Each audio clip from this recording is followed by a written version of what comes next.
Plaza Street from 1 p.m. to 2 p.m.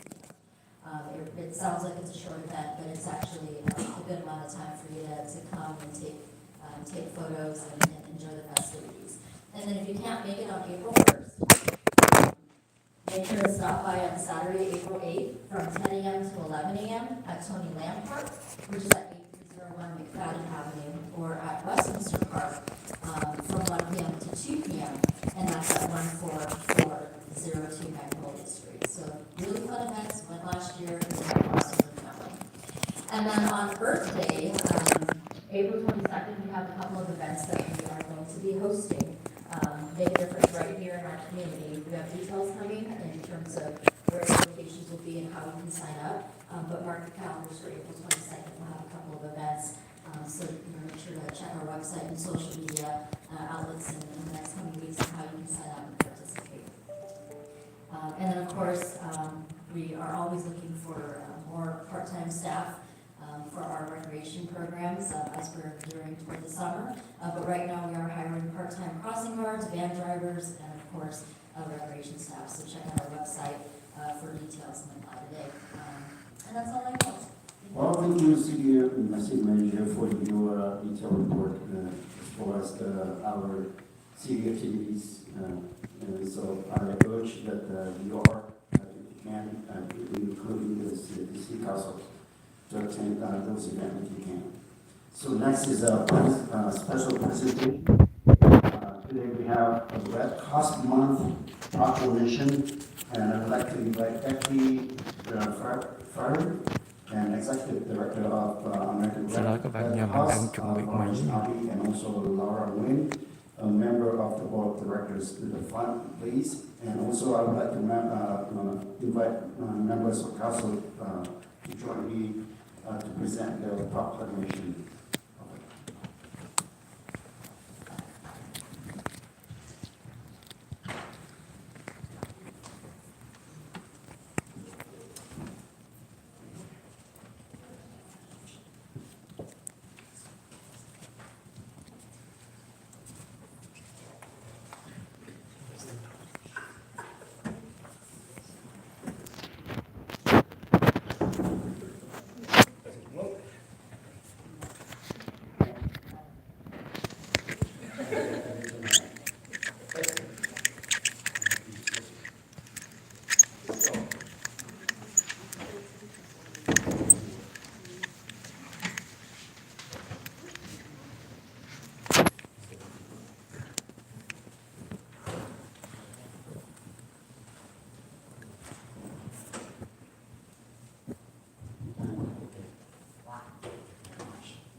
Okay, this is a proclamation, Red Cross Month, March 2023. Whereas caring for one another is at the heart of our community and exemplified by the people of the city of Westminster, whose simple acts of kindness through the Red Cross provide help and hope in people's most difficult moments. Continuing the life-saving legacy of Clara Barton, who founded the organization more than 140 years ago to prevent and alleviate human suffering. And whereas during the American Red Cross Month in March, we celebrate the humanitarian spirit of the city of Westminster and reaffirm our commitment to help ensure no one faces a crisis alone.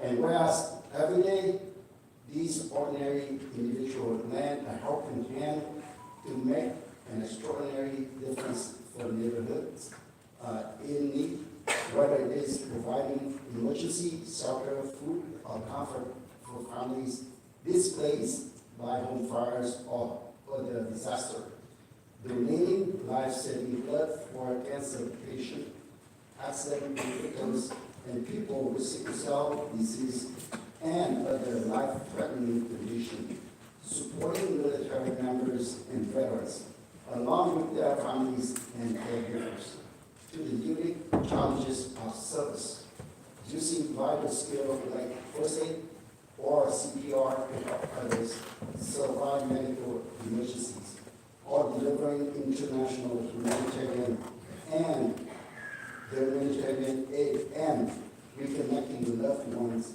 severed by crisis of war. And whereas the city of Westminster hereby recognize this month of March is honored of all those who fulfill Clara Barton's noble words. You must never think of anything except the need and how to meet it. And ask everyone to join in this commitment. Now, therefore, I, Chief Charlie Nguyen, Mayor of the City of Westminster, on behalf of the Vice Mayor Nanquan Nguyen, Council members Amy Fan West, Carlos Manjo, Kimberly Ho, do hereby proclaim the month of March 2023 as Red Cross Month in the City of Westminster and encourage all residents to reach out and support this humanitarian mission. Signed and dated this 22nd day of February 2023 by the City Council.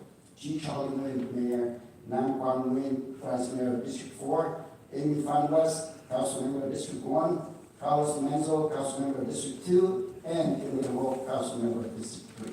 Congratulations.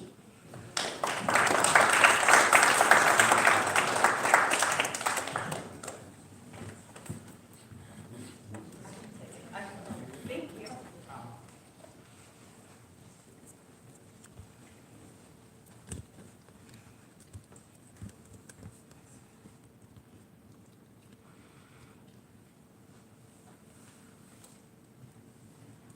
You want to have a few words?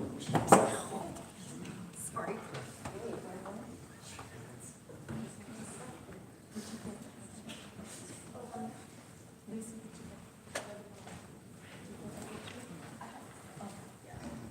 Lucy's gonna take over staff, so. Everyone look at the city clerk real quick. Oh, she's taking the photo for the city. Okay.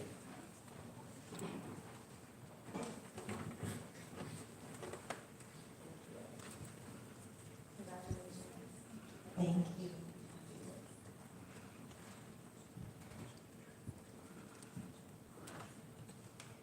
I'm a little nervous, sorry.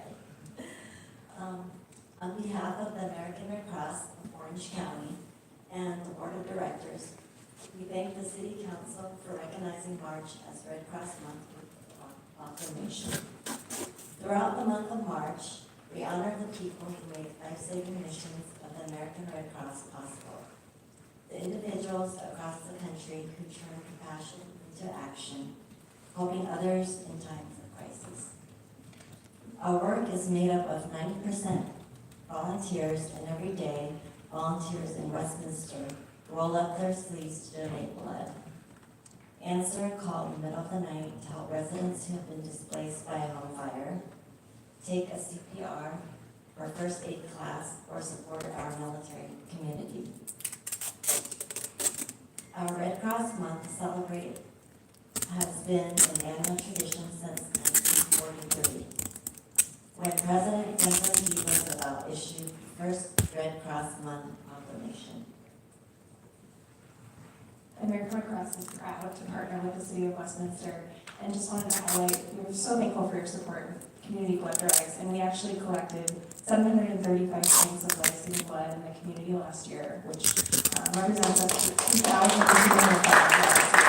So, thank you for your support. And we hope you all will join us in our mission. Thank you very much. Thank you.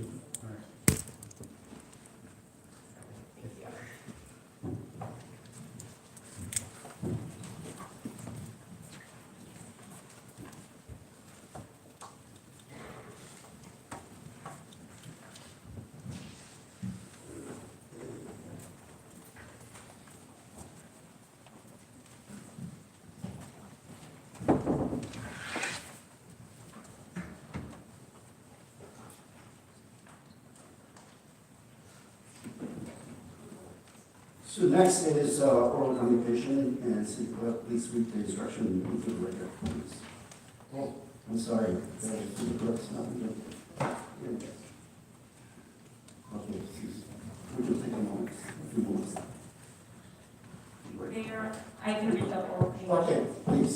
So this is the time of the meeting that members of the public may address the city council regarding any items on the agenda or non-agenda items that are within the subject matter jurisdiction, except public hearing items. Members of the public wishing to address public hearing items shall do so at the time of the public hearing, unless otherwise extended by a majority vote of the city council. Comments shall be limited to 3 minutes per speaker. Any person wishing to address the city council in person should complete a green speaker slip that is provided at the entrance to the city council, to the council chambers and submit that prior to the city clerk. When your name is called, please step to the podium at the time and state your name and city of residence for the record. All right, thank you. Before we conduct our communication, let me take this moment to remind ourselves that we have the resolution number 4963 that I know that staff included in our package today. Resolution of the mayor and the city council of City of Westminster establish rules of decorum and civility at the city council meeting. I am not going to read all of that. If you will need to have a copy of that, you can always ask our staff for that. But let me go ahead and briefly go over a few things. Section 1, policy is to treat everyone courteously. Second is to listen to city officials, PC staff, and other members of public respectfully, and exercise self-control and avoid threat of violence and loud, insulting, demeaning,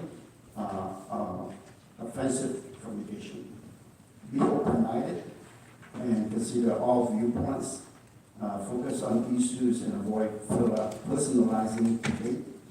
Embrace respectful disagreement and dissent as they are inherent components of an inclusive public process and are tools for forging sound decisions. Allow members of the public to speak without intimidation and interruption. And I will continue to do that as long as you can conduct your public comments, and I will respect that. Rules of decorum. I am not going to read that all, but I will read a few paragraphs of that. No person attending city council meeting shall repeatedly and excessively engage in this part of the meeting, conduct that disrupts or otherwise impedes the orderly conduct of the meeting. And what else here? The mayor, presiding officers shall responsible for maintaining the decorum of city council meeting and enforcing the rules of decorum in a uniform and even-handed manner.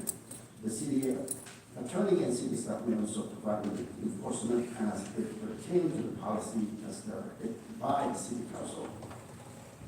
And if it can't be under control, then there will be an official warning in the event of any member of public breaches the rules of decorum in a manner that disrupt or otherwise impede the orderly conduct of the city council meeting. The mayor, presiding officers shall issue an official or warning for that person to cease offending conduct.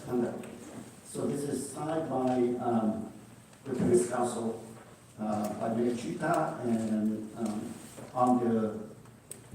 it was adopted on the 23rd day of October 2019 with all 5 votes yes from Mayor Cha, Councilmember Ho, previous council member Contreras, previous council member Nguyen, member Do, and myself. So with that, I would also want to mention that please refrain from having the profanity language, because again, we do have, and I've been called by the public that we have children attending, the meeting so that they can get extra credit, and their parents don't want to hear those kind of profanity language. So I ask if you can refrain that from the public comment. With that, I would like to open for oral communication. Thank you, Mayor. We have 2 guest speakers. The first one is Lourdes Bernal.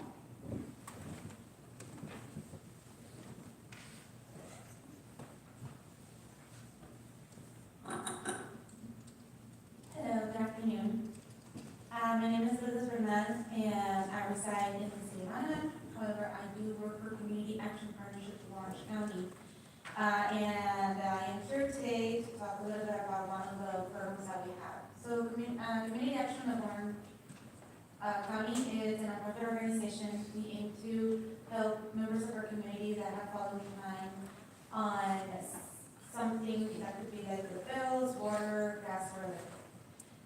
We can help with up to $2,000 past due gas and electric bill, and up to $2,000 also in past water bills.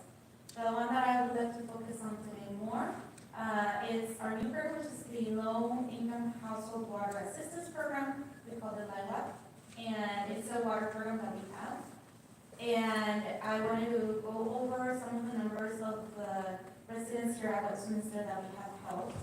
So for the LIWAP payment assistance benefits distributed to households from June of last year to December 31st, 2022, we were able to assist $4,519.46. And we helped a total of 10 people of low-income households, and roughly that adds up to like 40 people. Not 10 people, I'm sorry, when I meant to say 10, I meant 10 households, and it added up to about 40 people that would help within those households. Sorry if I confused you. So, for $4,500 is not enough. That's why we're trying to promote this program as much as we can so that the community can know more about it. And we know that it is necessary. A lot of people need the help, and I want to encourage the community to contact us, either to our office. It's located in Garden Grove. They can also apply online. And I also wanted to invite the community for an enrollment event that is going to happen here at City Hall on March the 18th at 10 a.m. We were like to be invited by the mayor to talk about our programs that we can offer, like utility systems, the water program, with the restrictions, which is a very good program as well. To answer any questions the community may have and help them sign up and apply one-on-one for our programs and fill out our application. Again, this is going to happen on March 18 at 10 a.m. at the City Hall. People, members of the community from Westminster and other cities in Orange County are more than welcome to come. You can bring your parents, you can bring your neighbors, brothers, sisters, anybody, because you can have benefit from this program. The program, it is income-based. However, guidelines do change every single year. If you think that this year you might not qualify and you don't, we'll encourage you to come back next year. I would like to thank everybody for your attention and your time. Thank you for coming, and thank you for bringing this meaningful program to our community. Thank you very much. Mayor, please, City Manager, can we put this information up on our webpage and social media community? Yeah, I'm just kidding, yeah, yes. All right, thank you. The next speaker is Nguyen Hung. I don't see him here. The speaker after that is Deborah.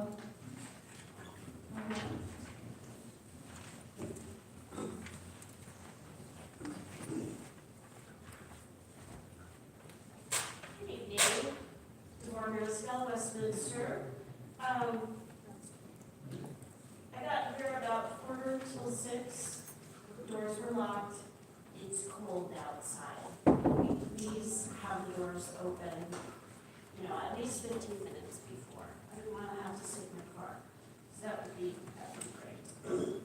I really appreciate having the Red Cross here. I'm a regular donor. Every 60 to 90 days, I'm O negative and CLB negative, so I can give to newborns. They're after my blood all the time. If they could drain all of it out of me, they would. I encourage people to give. What would it be like if you or a loved one needed blood and there wasn't any? So please consider getting blood. Item 5.6. We live in the United States. We live in the state of California. We don't live in Israel. Okay, no shame. We don't live in Mexico. We don't live in France. We don't live in Chile. We live in the United States, the state of California. In my opinion, U.S. flag, California flag, and the blue lines flag to support our police officers If we start allowing on public property, everybody's gonna want a flag. There needs to be a stop to this and no precedent set. 6.1, repairing, storage, and sale of bicycle parts. There's a big storage alley behind the police station for bicycle parts and bicycles that are evidence. And there is one over at the gun range also. We don't need parts on our public property. The problem with that is though that some of this is gonna go underground. I mean, I saw stuff at Starbucks before I came over here, there were bicycles over there that are being taken apart in a parking lot. Thank you.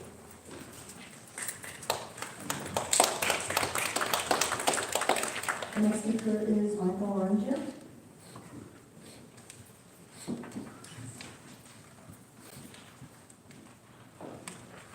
Thank you. In your behavior last meeting towards the city manager was atrocious. And that's very unprofessional to do something like that. She tried to explain to you that they do not have the staff to lay out all of these things that you want. She told you pick a couple of things, we'll get all that information for you, give you all the background and what these contractors provide for the city. Not the entire check register. They'd be doing that without having any time to do anything else in this city. You gentlemen, I'm a little confused here. Now, I know that the overwhelming majority of people whose families came from South Vietnam hate the communists for what they did, for overrunning the South. Why are you giving recommendations or attention to people who do business with the communist government over there? I don't quite understand that. I don't know why you're doing it. I don't know whether it's because he's a campaign donor or whether there's some attention that you want from this guy. I still haven't quite figured that out yet. But every time I see one of these things where members of the city council are giving these proclamations to somebody who either lives there or supports that country by doing business over there, what does that say to the rest of the Vietnamese refugees here? You're essentially thumbing your nose at them and telling them, well, yeah, well, that was before, but this is now, and we want to keep business interests open with this guy. So I'm a little confused on that. Maybe somebody could enlighten the rest of us. Mayor, you brought up about the prayer at the beginning of the meeting. How does this sound? We have a bunch of wonderful churches and temples in this city. See if maybe priest, minister, Buddhist monk, a rabbi, see if they would like to come down and give their blessing to the city at the beginning of the meeting. And it would also allow them to participate in the city council meeting and also let the public see all of the churches that we have in this city instead of having one of the council members do it. It would look really, really nice if we had somebody from one of the churches or temples come in here and give our benediction to us. Christine, you have a lot more patience than I would have had. Thank you. I just wanted to respond to that. I want to thank you for your recommendation. The only thing is that we need to work with staff, and at the same time, we want to make sure that, you said it takes a lot of time, staff time to, because coordinate to have one coming is not that easy, because it has to be, calling back and forth in order to get, and that staff, I don't want to overload staff. So we'll consider your recommendation, and we'll take a look at that. Thank you very much.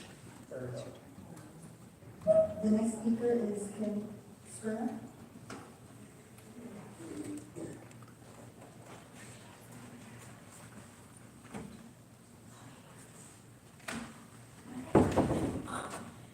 First, I want to say happy birthday. What was your birthday? So happy birthday. Happy birthday, Charles. Thank you for allowing me to view my thoughts on items 5.6. flag at Freedom Park that will fly at half-mast during Black April. I and many others, as evident on social media, believe that this should be enough to show support to the Vietnamese community.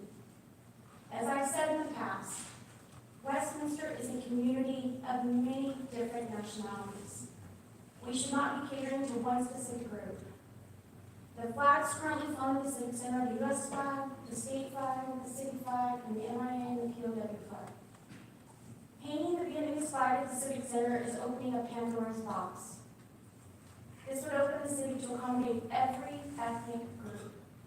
For example, should this be approved, what's not to stop the Hispanic population to request an Mexican independence flag, or the African American population to request a Black Lives Matter flag? Or to go even further, the women's independence and LGBTQ plus flags be flown. It's my understanding that in previous council, that the LGBTQ was told no. So why are we going to do something different for this? It's quite obvious that we cannot accommodate everyone. In the past, during Black April and the Tech Parade, there were Vietnamese banners all down Bolsa Avenue. I strongly believe this should be enough. We live in America. We all should be proud of the United States of America flag. Our flag represents all that live in the United States and doesn't differentiate between natural-born citizens and immigrants. We should all pledge allegiance to the United States flag. Thank you.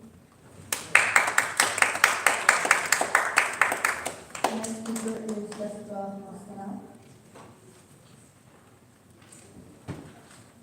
Hello, I'm Jessica Moss.